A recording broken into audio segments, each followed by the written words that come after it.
Bonjour à tous et félicitations si vous êtes en vie, une nouvelle vidéo après une grosse absence où je me suis complètement laissé avaler par la finalisation de mon album. Je mettrai les liens en fait en commentaire de cette vidéo, dans la description pardon, comme ça répondra aux éventuels commentaires qui me demanderaient où écouter ou voilà, où est-ce que c'est. En tout cas je suis bien content, ça valait le coup, je suis très fier de ce disque et voilà, et donc je vais progressivement reprendre ma chaîne en main.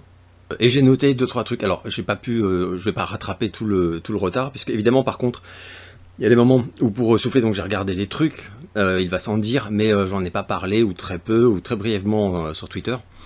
Et donc je vais énumérer en fait quelques trucs que j'ai regardé depuis ma dernière vidéo, c'était sur The Fall je crois, donc il y a vraiment un bail. Et voilà ce que j'en ai pensé, mais très rapidement quoi, vraiment un peu comme la dernière fois, c'est-à-dire comme je pourrais dire à un pote. Et je vais répondre aux questions, parce que j'avais eu des questions évidemment auxquelles je n'ai pas répondu. Alors, j'ai regardé Esther 2, c'était ignoble, voilà, c'était vraiment très mauvais et douloureux. Au niveau téléfilm du dimanche, c'était vraiment nul à chier, alors que j'avais adoré le premier. Alors, je regardais aussi un documentaire sur Netflix, vous savez que les docus sur Netflix, surtout quand c'est glauque, j'adore.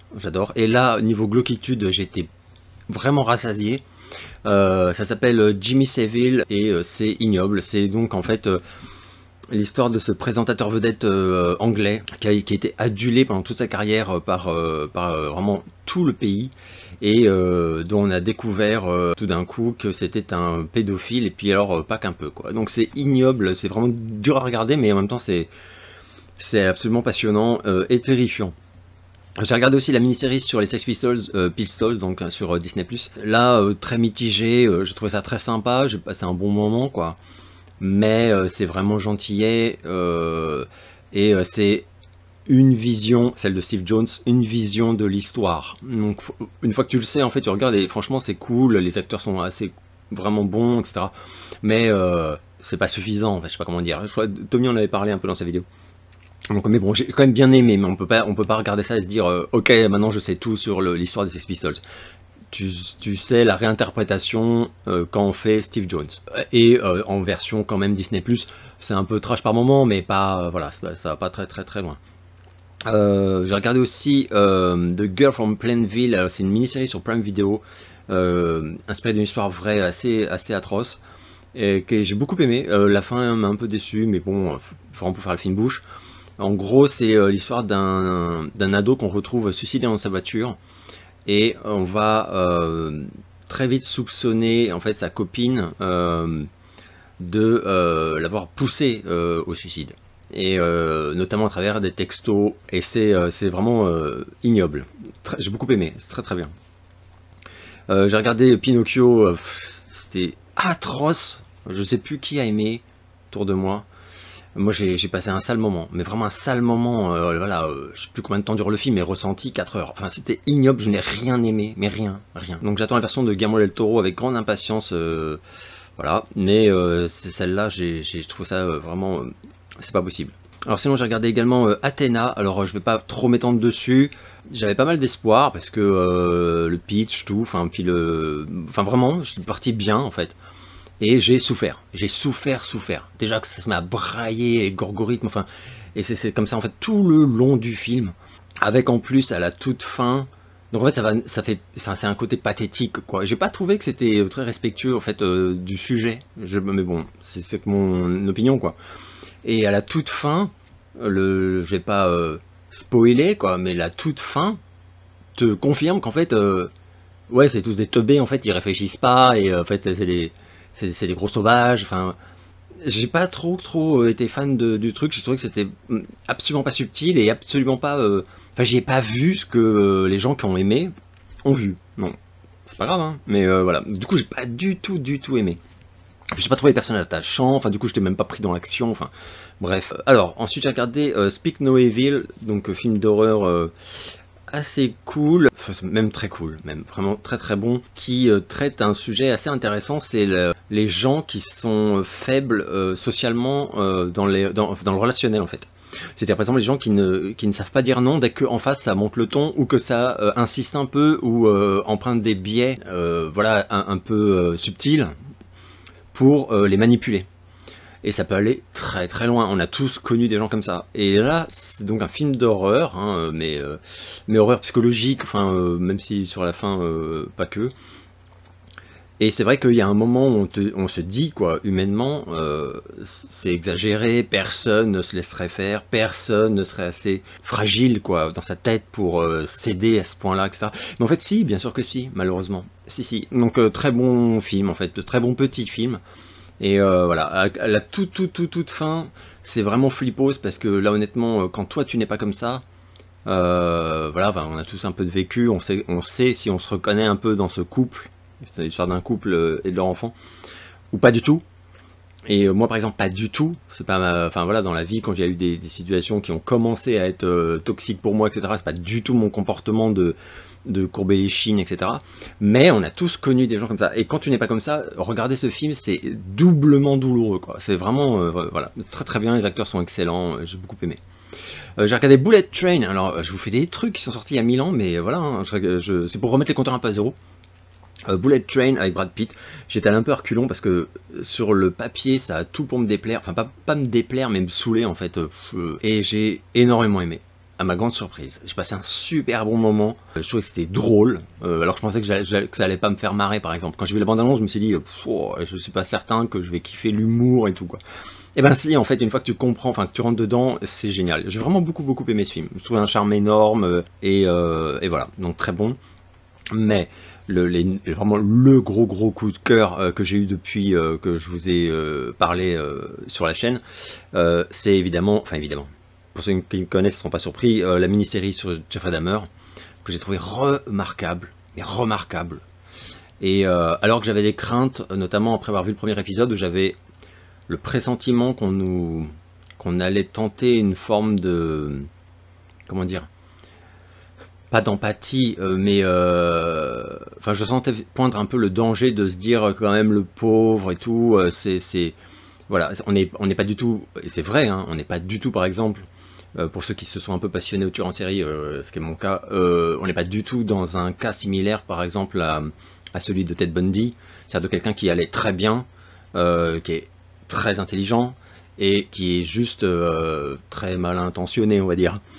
Non, là c'est quelqu'un qui était vraiment malade, qui avait un pet au casque, et qui a eu une vie atroce, une enfance atroce, et mais ce qui n'excuse rien, mais ce qui explique beaucoup. Et il y a vraiment une différence à faire entre comprendre et déculpabiliser, enfin, et déresponsabiliser, pardon. Donc là voilà, je trouve que la série, une fois qu'on a vu toute la mini-série, on comprend très bien, si on est un peu attentif, et c'est voilà, et c'est vraiment très bien joué, l'acteur il est incroyable, mais franchement...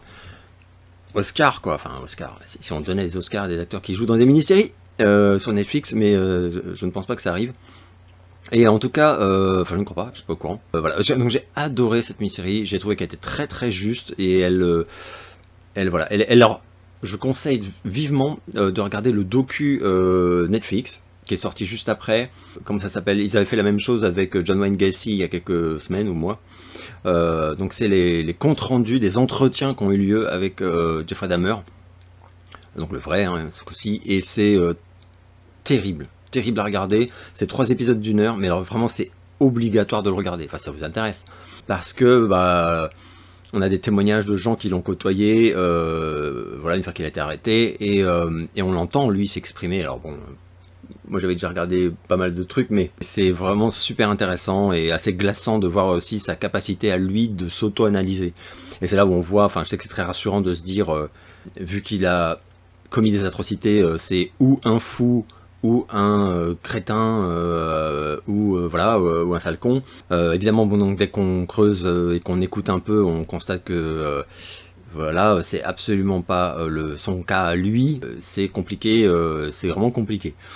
Donc voilà, alors, ah oui, si, alors, je vais aussi dire juste un tout petit mot sur Blonde, Blonde que j'attendais énormément. Alors j'ai beaucoup aimé, parce qu'il y en a qui m'ont dit, ah ouais, en fait t'as pas du tout aimé, parce que t'as condamné le côté, la démarche, etc. Faut savoir que la démarche, elle me posait déjà problème avec le bouquin dont c'est adapté, donc ça je savais que j'allais pas adhérer en fait à la démarche.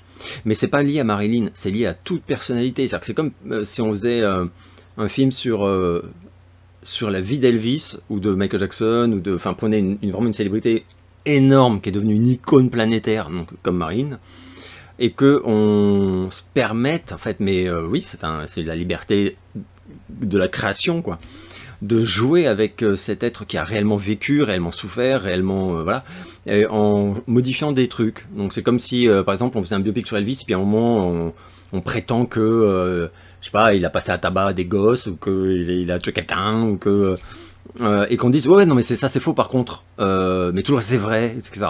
Donc là j'ai eu un petit souci, mais voilà, comme c'était prévu, avec le fait qu'on se permette de rentrer dans le cerveau de Marilyn et de la faire dire des choses. On sait très bien que qu'on n'a aucun élément de preuve, quoi, ni rien du tout, quoi. Voilà, idem pour la scène du viol, hein, où, voilà, cette femme a existé, elle mérite quand même une forme de respect, et j'ai pas l'impression que la démarche soit très respectueuse, mais c'est pas le but, et c'était pas le but du livre non plus. Donc voilà, ça n'en fait pas un mauvais film, mais il y a quand même des moments où moi ça m'a un peu posé problème, parce que vraiment, une fois qu'on a vu ce film, on se dit mais quelle personne extrêmement faible, quelle personne extrêmement influençable, alors que c'était pas du tout que ça. Marilyn Monroe, c'est comme une nana qui a accompli des trucs assez incroyables, et qui s'est battue, et là on la voit pas vraiment se battre, on la voit souffrir, mais donc voilà. J'aurais aimé qu'on voit les deux, mais ce n'est pas dans le livre, donc il n'y avait pas de raison que ce soit dans le film. De Armas, elle est extraordinaire, alors là pareil, hein, là Oscar, mais là j'espère vraiment qu'elle sera nommée. Et esthétiquement, enfin visuellement, le film est magnifique, il y a un côté lynchien, tout le monde l'a dit, etc. J'ai quand même voilà, passé un bon moment, mais enfin un bon moment, c'est un film douloureux, etc. Mais je peux pas dire que je l'aime à cause de ça, quoi. Mais ce serait pareil avec toute autre personnalité, en fait, hein, donc c'est pas lié à Marilyn Monroe. Voilà, je crois que j'ai fait le tour, j'en ai forcément oublié un ou deux, mais j'en avais quand même noté pas mal. Les lives dont je parle à chaque fois, j'en ai fait avant vraiment de tout lâcher là, pour me concentrer sur l'album. J'ai été passé chez Merey, j'ai noté pour les 22K, j'ai fait le live Rambo chez John Ali, live John Hughes en 2 parties avec Dirty Tommy, c'était vraiment génial. Et live Stephen King chez le pote Fred des Toiles et des Poils. Pareil, on s'est éclaté, vous savez, j'imagine où vous trouvez ces vidéos. Et voilà, et d'ailleurs ce soir, normalement, je le retrouve pour un live spécial série télé, donc ça va être assez fun. J'ai noté les questions, enfin je crois que j'en ai pas oublié, donc je vais y répondre dès maintenant. Ça va faire une vidéo journal de vlog un peu longue. Alors question du journal de vlog. As-tu fait des festivals cet été? Donc l'été dernier, parce que non, je fais pas de festival, hein, jamais. J'ai une question, quel est ton film préféré de Claude Zidi? Mais déjà, aimes-tu les films qu'il propose, et quel serait ton top 3? Alors Claude Zidi, j'aime pas tout, loin de là, hein, toute la série des Bidas, ça c'est pas possible. J'aime bien les Sous-doués, mais surtout parce qu'il y a Daniel Auteuil, quoi. Mais sinon, ce que j'adore, il y en a que j'adore, et ce que j'adore, c'est L'aile ou la cuisse, Banzai, Inspecteur la bavure, et La zizanie aussi, que j'adore. J'adore La zizanie. Je sais que c'est considéré comme un film qui n'est pas extraordinaire dans la carrière de Louis de Funès. Moi j'adore ce film, me fait rire aux larmes, quoi, vraiment. Donc bon, L'aile ou la cuisse, chef d'œuvre, et puis les deux Coluche, la Banzai et Inspecteur la bavure, c'est des chefs d'œuvre.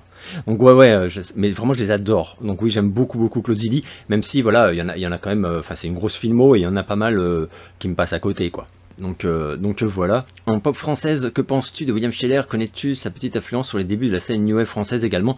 Ouais, totalement. Enfin, je suis au courant de sa petite influence. Enfin, c'est surtout aussi que lui, il se tenait très au courant de ce qui se faisait en Angleterre, et donc il a fait partie vraiment des premiers, je pense, artistes français à découvrir ce mouvement et à l'embrasser, quoi. Sinon William Scheller, alors je n'ai pas d'album de William Scheller, c'est pas un artiste dont je suis fan du tout, mais il y a quelques chansons absolument magnifiques, c'est un mélodiste de dingue quand même, et voilà, immense respect par contre, alors clairement, quoi, sur son œuvre et sur son talent, quoi. Et quand même quelques tubes des années 80, début 80, tout début 80, qui sont extraordinaires et totalement new wave, effectivement. J'ai découvert Outlander avec Sean Connery hier sur Arte, c'était vraiment pas mal. Qu'en penses-tu? J'aime beaucoup Outlander avec Sean Connery. Voilà, alors je l'ai pas revu depuis très longtemps, mais de mémoire, j'avais beaucoup aimé. J'aimerais avoir ton avis sur Peur Bleue 3, que je trouve très bon, avec cette fin en hommage évident à Terminator. Je n'ai aucun souvenir de Peur Bleue 3, je l'ai vu, hein, mais faudrait que je le revoie. Je n'ai pas de souvenir de la fin dont tu parles, ça me dit rien, faudrait que j'y m'y replonge. Très drôle. J'ai fini d'écrire et de corriger un thriller fantastique de 228 pages, un travail de longue haleine qui a pris 3 bonnes années. Sachant que tu écris, quels conseils pourrais-tu donner aux débutants que je suis? Alors moi, quand j'ai commencé à écrire, j'ai demandé des conseils évidemment autour de moi. On m'a dit, il n'y a pas vraiment de conseils à donner. Alors il y a des écrivains qui donnent des conseils. Il y a même un très chouette livre de Stephen King qui s'appelle Écriture, où il donne des... C'est surtout des anecdotes, mais il donne aussi du coup quelques conseils. Bon, mais voilà, c'est des conseils très évidents, je sais pas comment dire. Donc moi, je sais pas trop si tu as terminé d'écrire ton thriller après 3 années de boulot, 3 années, enfin je sais qu'en principe, enfin ça dépend, il n'y a pas de règle évidemment, mais j'imagine que tu l'as réécrit voilà, au moins 2-3 fois et corrigé tout ça, machin.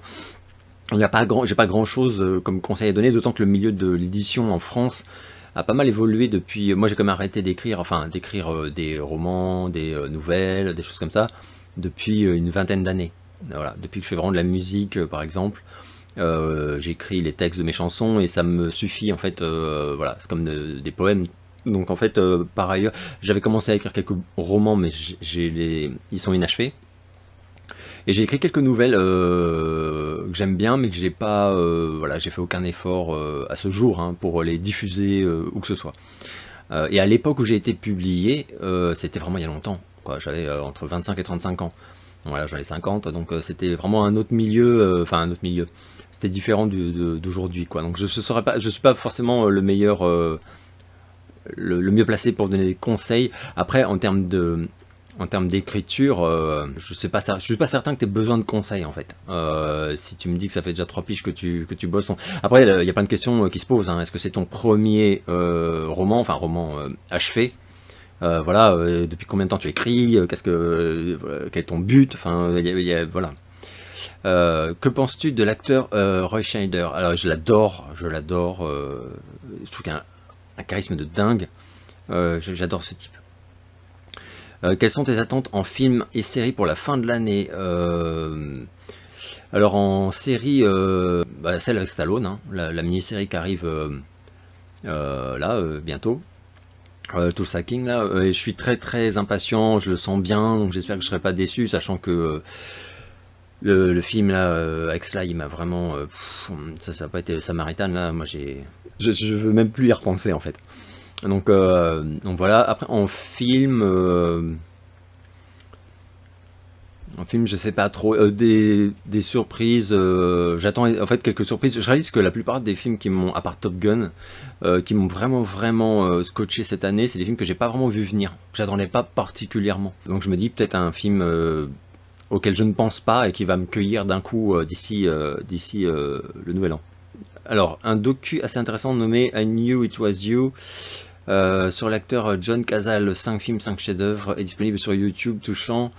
Retour sur un grand artiste. Alors, figure-toi que John Cazale, ouais, si je vois vaguement qui c'est, mais je suis pas du tout un expert, donc je vais aller jeter un œil dès que j'aurai un peu plus de temps, parce qu'en fait, je manque de temps, c'est pour ça que je n'ai pas fait de vidéo du tout, quoi. As-tu regardé dans son entièreté Tokyo Vice? Ouais, j'ai regardé dans son entièreté Tokyo Vice, et j'ai beaucoup aimé, même si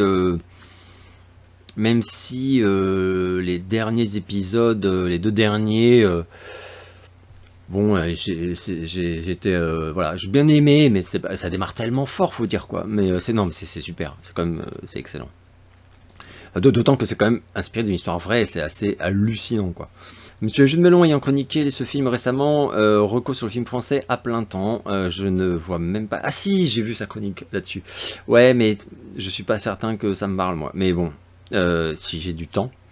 Tes attentes sur le docu sur Bowie, Manage Daydream qui sort en septembre. Alors je l'ai vu, j'ai énormément aimé. Je trouvais que c'était super touchant, émouvant et fascinant. Après, touchant, émouvant, c'est parce que moi personnellement, enfin voilà, Bowie, c'est, il y a un lien d'affect aussi, comme beaucoup de gens, hein. C'est une personne tellement incroyable, humainement aussi, quoi. Donc voilà, je peux dire que j'ai quand même pas mal adoré.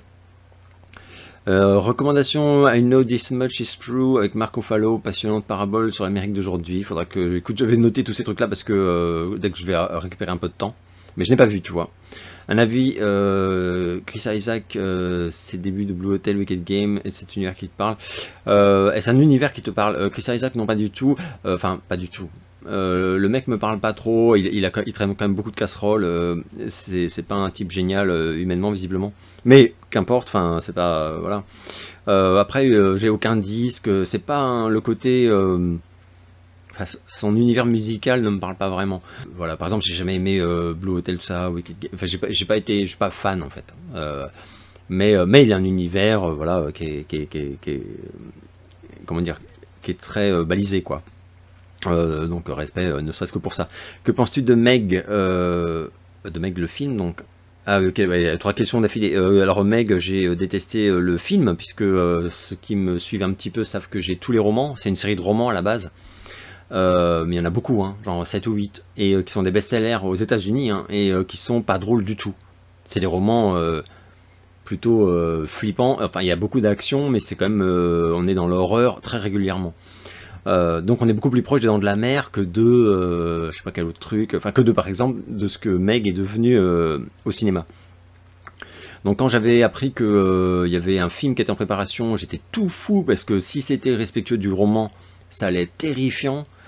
Et en fait, on a su très vite, hein, même avant qu'il commence vraiment à tourner, en fait, on a eu des échos comme quoi le studio en fait avait prévenu l'auteur Steve Alton que qu'ils allaient en fait réécrire en fait le bouquin, enfin le scénar, quoi, et développer le scénar dans un axe action fun. Voilà. Donc on a eu un film d'action fun au lieu d'avoir un film sérieux et horrifique du coup. Donc immense déception. Mais j'adore les bouquins, moi je les ai tous lus en américain, il n'y a que le premier qui a été traduit en français, Meg. Mais sinon, voilà, je les ai tous lus et ils sont tous vraiment assez bons. Il y en a un que je préfère, c'est celui-ci quand même. C'est Hell's Aquarium, ça c'est vraiment une tuerie, quoi. Mais bon, voilà, faut être bilingue, quoi. Mais parce que il n'y a pas de trad en France, quoi. Que penses-tu du groupe des années 90, les All Saints? Je connais, mais j'ai jamais écouté vraiment. Je peux vraiment pas te voilà, répondre du coup là-dessus. La chanson préférée de Sting, je n'aime pas du tout Sting. J'ai un énorme problème avec Sting. Ça me parle pas du tout. Bryan Adams, j'aime beaucoup par contre. Il y avait l'album Into the Fire. Il me semble que je l'ai, enfin, mais que j'aime énormément. Rod Stewart, j'ai rien de Rod Stewart, j'aimais beaucoup l'appel disco, donc Do You Think I'm Sexy, tout ça, mais je suis pas fan de Rod Stewart. As-tu vu le documentaire sur Janet? J'ai adoré, personne n'y découvre des choses qui nous font comprendre l'importance de Joe Jackson et l'émancipation d'elle-même et de Michael. Je n'ai pas encore vu ce documentaire, on m'a dit que c'était très bon, mais je ne l'ai pas encore vu. Ton avis sur Obispo? Il a toujours été vendu comme le successeur de Polnareff par sa maison de disques, chanteur à voix de tête, pourtant lui a toujours voulu se débarrasser de cette image. Obispo, j'en pense vraiment pas grand chose. Moi, je suis pas fan, hein, j'aime pas. Même si le dernier album était pas trop pourri, j'avais écouté, enfin pas trop pourri, qui suis-je pour juger? Mais je veux dire que le dernier album qui était justement très new wave, années 80, je trouvais qu'il avait tenté des trucs et s'était fait plaisir déjà. C'est quand même une prise de risque, quoi. Le mec, c'est un chanteur très populaire, qui vise un public ultra large, et il a fait, enfin sur son dernier disque, je pense qu'il a fait une forme de caprice. Moi j'aime bien, je trouve ça, la démarche, voilà, c'est et en l'occurrence il y avait des trucs qui étaient pas mal. Sinon Obispo, j'en pense rien, ça me touche pas du tout par contre, hein, les compos, tout ça, c'est un univers qui m'a pas du tout touché, ce qui prouve que c'est pas un duplicata de Polnareff, parce que voilà, moi Polnareff je suis fan fou. Et Obispo, je suis pas fan, j'ai rien, je sais pas, j'aime pas du tout, enfin je suis pas du tout, c'est pas du tout ma cam, quoi. Preuve que c'est pas la même chose. Donc j'ai pas d'avis, voilà. Après j'ai toujours un respect pour les mecs qui ont su s'imposer dans la, comment dire, avec une forme de de combat quoi. Et lui c'est vrai qu'il en a pris plein la gueule, mais plein la gueule. Et il a fait son chemin et il est devenu ce qu'il est devenu. Enfin voilà, donc je connais pas très bien parce que c'est pas ma cam, mais j'ai vraiment voilà, j'ai vraiment rien contre ni rien. Et je sais que oui, avec Paul Naref, après Paul Naref il est particulier, hein. Enfin moi je l'adore humainement. J'ai eu la chance j'ai la chance de pouvoir parler avec lui de temps en temps, donc mais c'est pas voilà, je comprends que, enfin c'est vrai qu'entre Obispo et Polnareff c'est compliqué, mais je peux comprendre des deux points de vue. Alors j'ai un questionnaire, ah oui, les 14 questions, putain. Alors Oasis ou Blur? Je déteste Oasis, donc je dirais Blur, même si je n'aime pas Blur non plus, je n'ai aucun album de Blur, mais il y a des chansons de Blur que j'aime beaucoup, alors que Oasis j'ai vraiment beaucoup de mal avec la tonalité de chant, le style, j'ai du mal, c'est pas du tout mon truc. Gainsbourg ou Sardou? Waouh. Alors bah c'est compliqué. Après sincèrement, artistiquement, et là je vais me prendre des rochers dans la gueule, je préfère la discographie de Sardou. C'est terrible à dire, mais c'est la stricte vérité quoi. J'adore énormément de Sardou, des tout débuts jusque milieu des années 80. Peut-être même tout petit peu début 90, non, ouais, jusqu'à fin des années 80. Après, plus du tout. Mais j'ai énormément d'albums de Sardou entre 70 et 90, on va dire. Et je les adore toujours. Donc, preuve que... Et puis le chant, enfin tout, quoi. Mais, je tiens à dire, pour ceux qui ont vu ma vidéo de souvenirs avec Serge Gainsbourg, que Serge adorait Sardou. Donc, je tiens, voilà, pour tous ceux qui souhaiteraient les opposer, voilà, Serge et Michel Sardou étaient, non seulement étaient potes, mais Serge Gainsbourg admirait Sardou, carrément. Donc voilà. Qu'est-ce qu'un vrai rocker pour toi? Pour moi, un vrai rocker, c'est un mec qui s'en bat un peu les couilles de ce qu'on pense de lui et du jugement, etc. Donc voilà. Après, techniquement, oui, bah, faut qu'il y ait des grosses guitares, de la batterie, etc. Machin. Donc si c'est juste des trucs... Mais moi, j'ai toujours eu ce souci avec les étiquettes, parce que je vois qu'après, tu me demandes qu'est-ce qu'un vrai punk.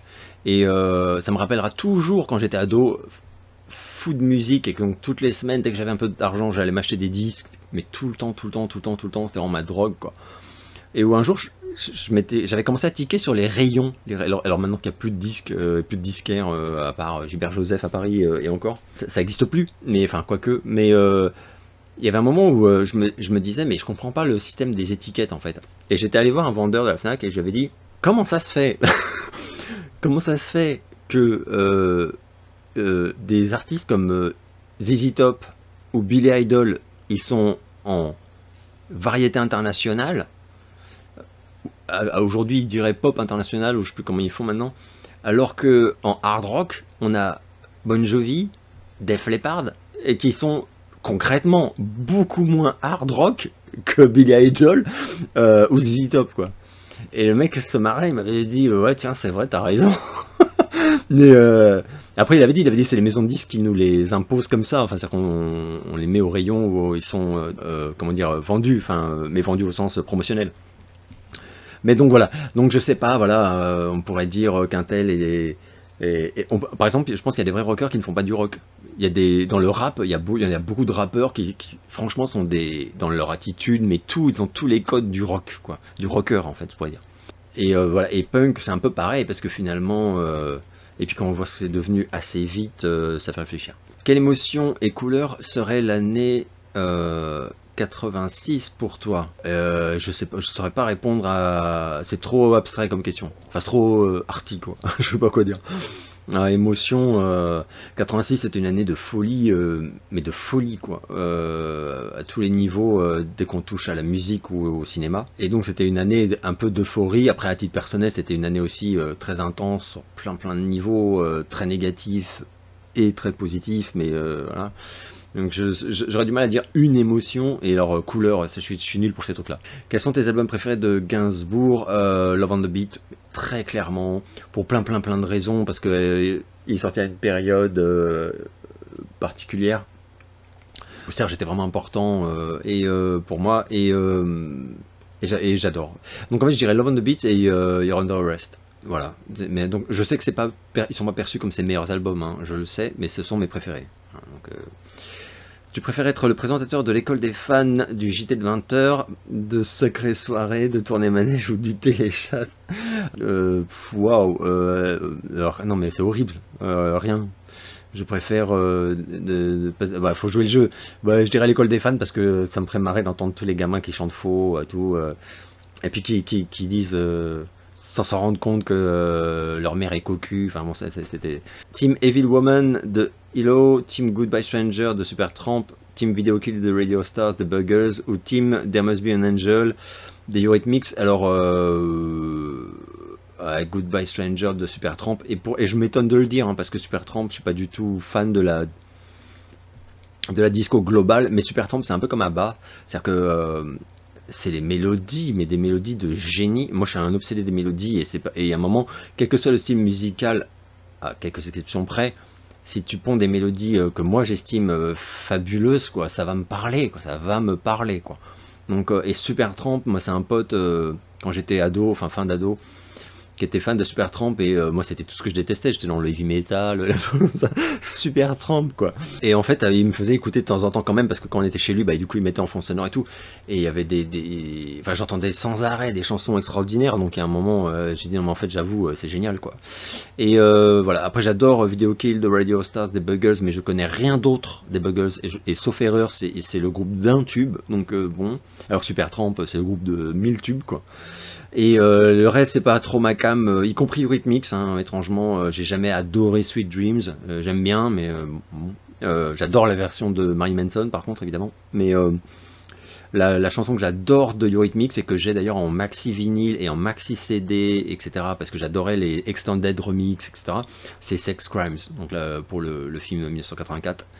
Ah, ça, cette chanson elle défonce, j'adore, ça c'est pour moi chef d'œuvre, mais à part ça, Eurythmics, c'est pas trop ma cam. Team American Rock ou Britain Rock. Alors, s'il s'agissait de pop ou de machin, c'est clair que je te dirais Angleterre, etc. Mais rock, je suis obligé de dire, enfin je suis obligé, rock, si je regarde ma disco, voilà, tout ce que j'ai, c'est américain. C'est américain parce que, mais même par exemple, moi vraiment je suis tombé en adoration de Prince dans sa phase clairement rock, quoi. Donc le moment entre 1999 et Purple Rain, album rock total. Et bon, Amérique. Et après Michael, c'est un peu pareil pour moi, il a touché au rock clairement, quoi. À l'époque de Thriller et de Bad, et c'est l'Amérique. Après Bon Jovi, enfin quand je suis tombé fou de rock, de hard rock, tous les groupes que j'adorais étaient américains, donc 100% américains. Et après, quand ça a évolué, je suis resté américain. Je m'en rends compte maintenant, mais quand j'ai basculé Nirvana, Nirvana américain. J'aimais beaucoup Pearl Jam à une époque aussi. Et puis après, Rage Against the Machine, Amérique. Nine Inch Nails, Amérique. Marilyn Manson, Amérique. Ils sont tous américains. Ils sont tous américains, quasiment quoi. ZZ Top, dont je parlais tout à l'heure, que je vénérais Amérique. Donc pour moi en rock, je suis 100% américain, c'est clair. 100% non, t'es jamais 100%, mais pour moi, c'est à faire un choix, quoi. C'est artiste américain de ouf, quoi. Par contre, en pop, c'est clairement Angleterre, quoi. Que ce soit Cure, Duran Duran, Bowie, enfin, voilà, c'est sans fin, Sucy, enfin. Team Armée de Vega ou Team Sylvidre. Alors, Armée de Vega, c'est quand même que des losers. Quand tu regardes Goldorak, tu te rends compte qu'il y a tout le temps des embrouilles parce que les mecs sont incompétents, donc ils vont rendre des comptes à Vega parce qu'ils ont merdé, ils ont raté Goldorak, etc., etc.